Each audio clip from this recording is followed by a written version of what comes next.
વિદ્યાર્થી મિત્રો, ધોરણ 8 વિષય ગણિત ચેપ્ટર નંબર 11 માપનની શરૂઆત કરીશું આપણે આજે. બરાબર, તો માપનની અંદર આપણે પરિમિતિ અને ક્ષેત્રફળ વિશે અભ્યાસ કરવાનો છે. બરાબર, અલગ અલગ આકારોની પરિમિતિ અને ક્ષેત્રફળ. તો ટૂંકમાં પરિમિતિ એટલે શું અને ક્ષેત્રફળ એટલે શું એની ચર્ચા કરી લઈએ. તો પરિમિતિ એટલે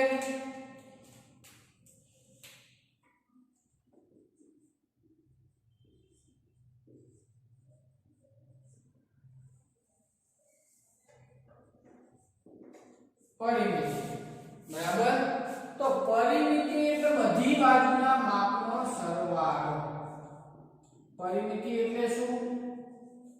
બધી બાજુના માપનો સરવાળો. અને ક્ષેત્રફળ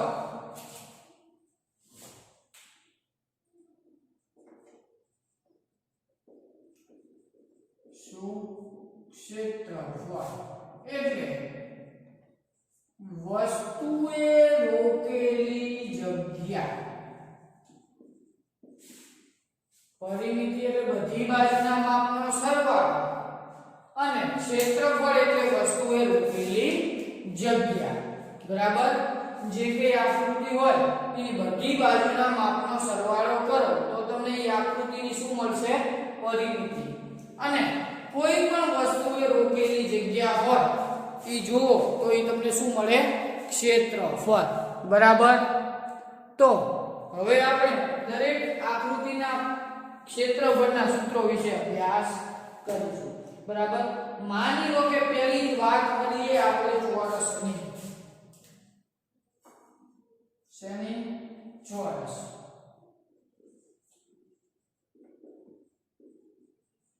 બરાબર, તો ચોરસનો તમે આકાર જુઓ તો કેવો હોય? તો કે ચોરસની ચારે ચાર બાજુના માપ કેવા હોય? સરખા હોય. બરાબર, ચોરસની ચારે ચાર બાજુના માપ સરખા હોય એને ચોરસ કહેવાય. બરાબર, ચોરસમાં તો ખ્યાલ આવે ને. તો ચોરસના ક્ષેત્રફળનું સૂત્ર શું છે? તો ક્ષેત્રફળની વાત કરીએ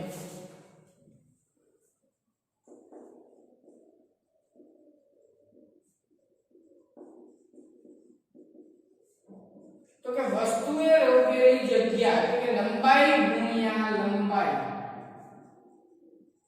અથવા તો લંબાઈનો વર્ગ શું થશે? ચોરસના ક્ષેત્રફળનું સૂત્ર. એવી જ રીતના ચોરસની પરિમિતિ. પરિમિતિ એટલે બધી બાજુના માપનો સરવાળો. કુલ કેટલી લંબાઈ છે? 4. તો કે 4 ગુણ્યા લંબાઈ ચોરસની પરિમિતિનું સૂત્ર થશે. બરાબર, એવી જ રીતના લંબચોરસ.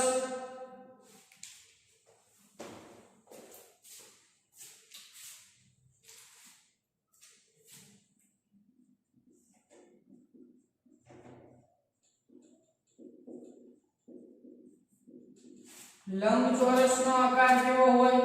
તો કે એની લંબાઈ અને પહોળાઈ અલગ અલગ હોય. બરાબર, આને કહેવાય લંબાઈ અને આને કહેવાય પહોળાઈ. તો એમાં પણ આપણે ચોરસની લંબચોરસની પરિમિતિ અને એના ક્ષેત્રફળનું સૂત્ર લખશું. તો કે લંબચોરસની પરિમિતિ અને લંબચોરસનું ક્ષેત્રફળ.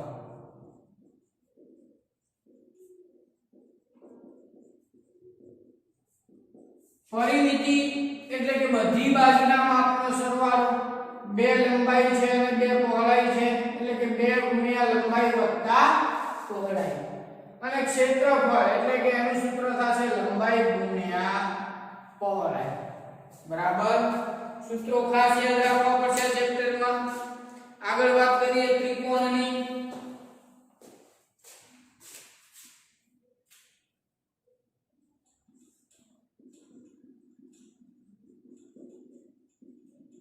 ત્રિકોણને કેટલી બાજુ હોય 3 બરાબર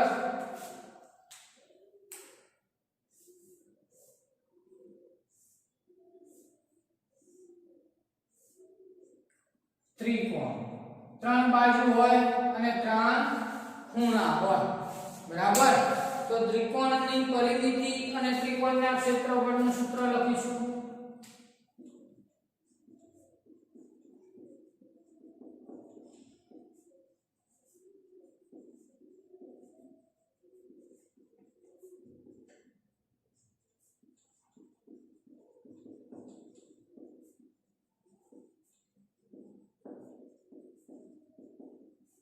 ત્રિકોણની પરિમિતિનું સૂત્ર થશે બધી બાજુના માપનો સરવાળો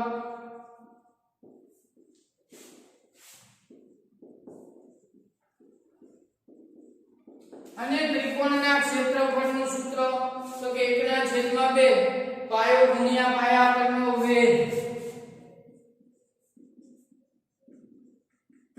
પાયો ગુણ્યા વેધ અથવા તો પાયા પરનો વેધ બરાબર વેધ એટલે કે લંબ રૂપે હોય કેવી રીતના હોય લંબ રૂપે કાટખૂણો બનાવીને વેધ કહેવાય બરાબર ચાલો આગળ જોઈએ વર્તુળની વાત કરીએ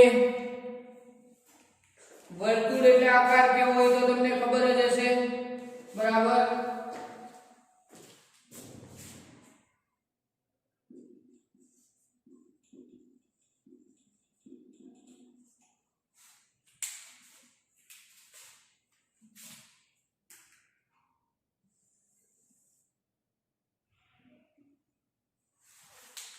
વર્તુળની પરિમિતિ અને વર્તુળનું ક્ષેત્રફળ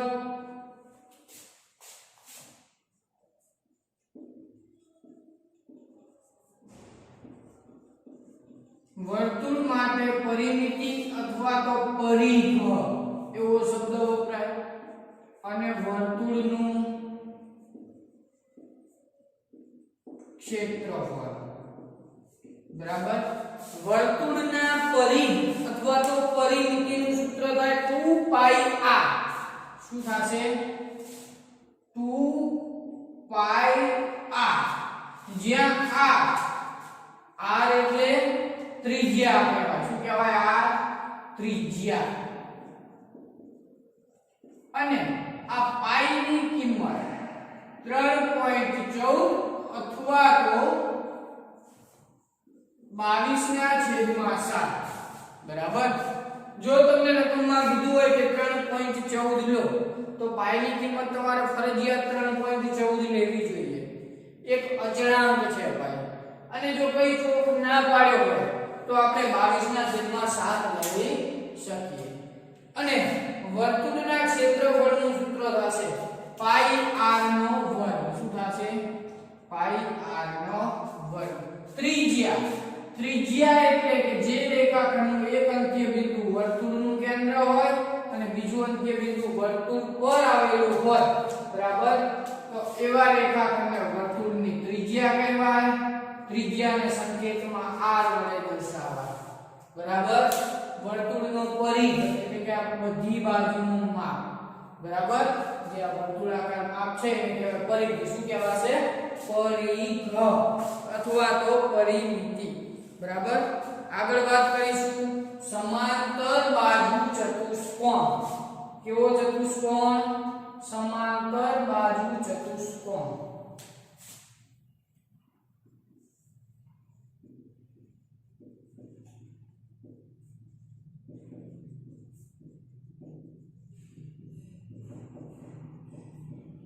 હવે ચતુષ્કોણ એટલે કે એને ચાર બાજુઓ અને ચાર ખૂણા પણ કેવો સમાંતર બાજુ તો સમાંતર બાજુ ચતુષ્કોણને ટૂંકમાં સબાચો તરીકે પણ ઓળખાય છે સમાંતર બાજુ ચતુષ્કોણનો આકાર કેવો હોય એની વાત કરીએ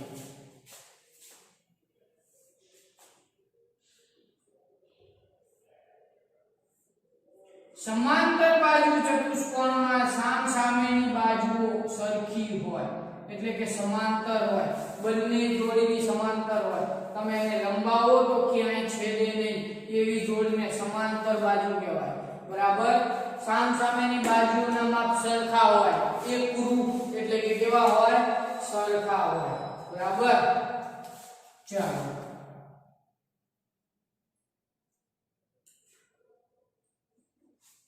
समांतर बाजू चतुष्कोणनी परिमिति અને ક્ષેત્રફળની વાત કરીએ તો समांतर बाजू चतुष्कोणनी परिमिति એટલે કે સબાચય ને ટૂંકમાં કહેવાય સબાચયની પરિમિતિ એટલે કે પરિમિતિ એટલે શું બધી બાજુના માપનો સરવાળો બરાબર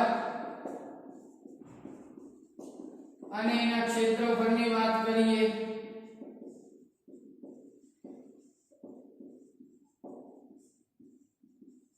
तो के पायो गुणिया वेग શું થશે એનું સૂત્ર પાયો ગુણ્યા એ પાયા ઉપરનો વેગ તો આમાં આ પાયો છે મને એના ઉપરનો વેગ જે બ્લેક પેન થી દર્શાવેલો છે બરાબર ખ્યાલ આવે છે દરેક જણને આગળનો છઠ્ઠો પ્રકાર એટલે કે સમલંબ ચતુષ્કોણનું ક્ષેત્રફળ કેવો ચતુષ્કોણ સમલંબ ચતુષ્કોણ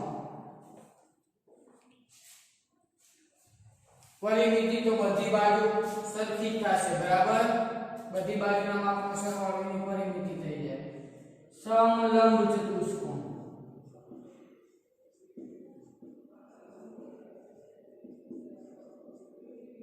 કેવો સમલંબ ઈમાં આકારની વાત કરીએ તો કે એનો આકાર હોય ગોળના રવા જેવો કેવો આકાર હોય ગોળના રવા જેવો समलंब चतुष्कोणમાં એક જ જોડ સમાંતર હોય કેટલી એક જ જોડ જો આ એક જ જોડ સમાંતર છે આ બંને જોડને તમે લંબાવશો એટલે આગળ છેદ છે ભેગી થશે બરાબર એને સમાંતર કહેવાય નહીં જે જોડ તમે ગમે એમ લંબાવો એકબીજાને ક્યાંય ભેગી ના થાય એને સમાંતર કહેવાય માની લો કે આ બોર્ડની ઉપરની અને નીચેની બાજુ તમે લંબાવશો તો ક્યાંય ભેગી થશે નહીં તો એકબીજાને કેવી કહેવાય સમાંતર આની વાત કરીએ પરિમિતિની તો પરિમિતિ એટલે તો બધી બાજુના માપનો સરવાળો થશે ચલો ક્ષેત્રફળ તો કે સમલંબ ચતુષ્કોણનું ક્ષેત્રફળ એનું સૂત્ર શું તો કે સમલંબ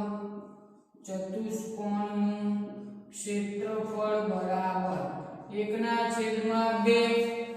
ગુણ્યા બે સમાંતર બાજુનો સરવાળો આ બંને બાજુના માપનો સરવાળો કરવાનો શું કરવાનું સરવાળો સમાંતર બાજુના માપનો સરવાળો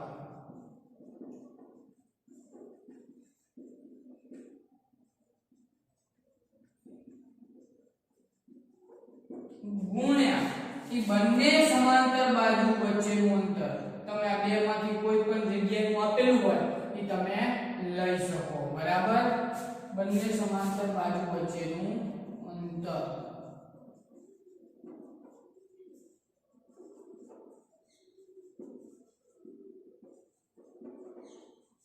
ખ્યાલ આવે છે અને છેલ્લો પ્રકાર જોઈશું કે સમબાજુ ચતુષ્કોણનું ક્ષેત્રફળ સમબાજુ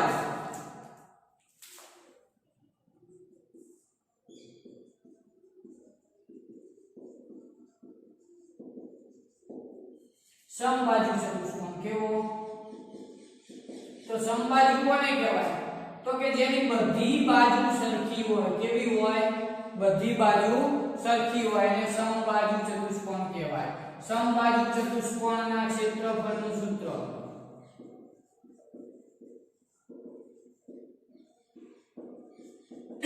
1/2 ગુણ્યા બંને વિકર્ણોનો ગુણાકાર 1/2 ગુણ્યા બંને વિકર્ણોનો ગુણાકાર તો વિકર્ણ એટલે શું તો કે સામસામેના શિરોબિંદુને જોડતો રેખાખંડ એને કહેવાય વિકર્ણ ચતુષ્કોણને હંમેશા બે વિકર્ણ જ મળે કેટલા બે બરાબર ખ્યાલ આવે છે દરેક જણને ચાલો આગળ જોઈએ ફરીથી એકવાર આનો અભ્યાસ કરી લઈએ ત્યારબાદ આગળ સ્વાધ્યાય આપણે 11.1 નો અભ્યાસ કરીશું ફરીથી એકવાર નજર નાખી લો થિયરીમાં. પરિમિતિ એટલે શું? બધી બાજુના માપનો સરવાળો. બરાબર. ક્ષેત્રફળ એટલે વસ્તુએ રોકેલી જગ્યા. માની લો કે આ ચોરસ છે તો ચોરસની અંદરના ભાગનું માપ એટલે એનું શું થઈ જાય? ક્ષેત્રફળ. અને આ પટ્ટી લાલ પેનથી જે દોરેલી છે બધી બાજુના માપનો સરવાળો કરો તો તમને શું મળે? પરિમિતિ. બરાબર. ચોરસના ક્ષેત્રફળનું સૂત્ર લંબાઈ ગુણ્યા લંબાઈ અથવા તો લંબાઈનો વર્ગ. ચોરસની પરિમિતિનું સૂત્ર શું થશે? 4 ગુણ્યા લંબાઈ. લંબચોરસ તો કે લંબચોરસનો આકાર દોરેલો છે. લંબચોરસની પરિમિતિનું સૂત્ર 2 ગુણ્યા લંબાઈ વત્તા પહોળાઈ અને એનું ક્ષેત્રફળ એટલે કે લંબાઈ ગુણ્યા પહોળાઈ. ત્રિકોણ જેને 3 બાજુ હોય અને 3 ખૂણા હોય એને શું કહેવાય? ત્રિકોણ. ત્રિકોણની પરિમિતિનું સૂત્ર બધી બાજુના માપનો સરવાળો. અને ક્ષેત્રફળ એટલે કે 1/2 ગુણ્યા પાયો ગુણ્યા પાયા ઉપરનો વેધ. વેધ હંમેશા લંબ રૂપે કાટખૂણે ગોઠવાયેલો હોય. જો કાટખૂણો એટલે કેટલા અંશનું માપ હોય? 90 અંશનું. બરાબર. બ્લેક પેનથી દર્શાવેલો છે એ વેધ છે. વર્તુળની વાત કરીએ.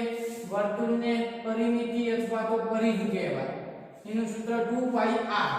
જ્યાં r છે એ ત્રિજ્યા. ત્રિજ્યા એટલે વર્તુળથી વર્તુળના કેન્દ્ર સુધીનું અંતર. બરાબર. અને પાઈ તો કે પાઈ એક અચળાંક છે. એની કિંમત તમે 3.14 અથવા તો 22/7 લઈ શકો. અને વર્તુળના ક્ષેત્રફળનું સૂત્ર થશે પાઈ r નો વર્ગ. બરાબર. સમાંતર બાજુ ચતુષ્કોણ તો કે સમાંતર બાજુ ચતુષ્કોણને ટૂંકમાં સબાચ તરીકે પણ ઓળખવામાં આવે છે. સમાંતર બાજુ ચતુષ્કોણમાં સામ સામેની બંને જોડ એકબીજાને સમાંતર હોય.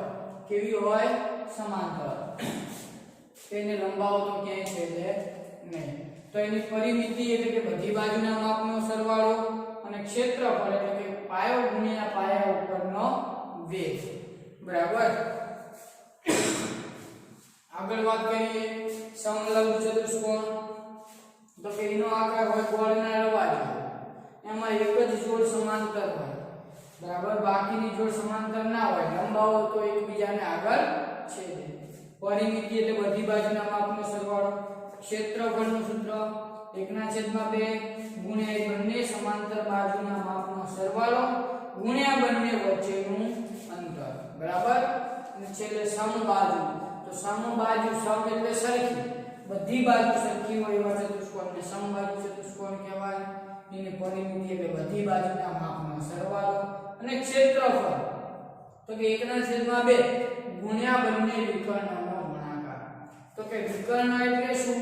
તો કે સામ સામેના શિરોબિંદુને જોડતો રેખાખંડ એટલે વિકર્ણ. બરાબર. આગળ સ્વાધ્યાય 11.1 ની શરૂઆત આવતા એટલે કે નવા લેક્ચરમાં આપણે કરીશું.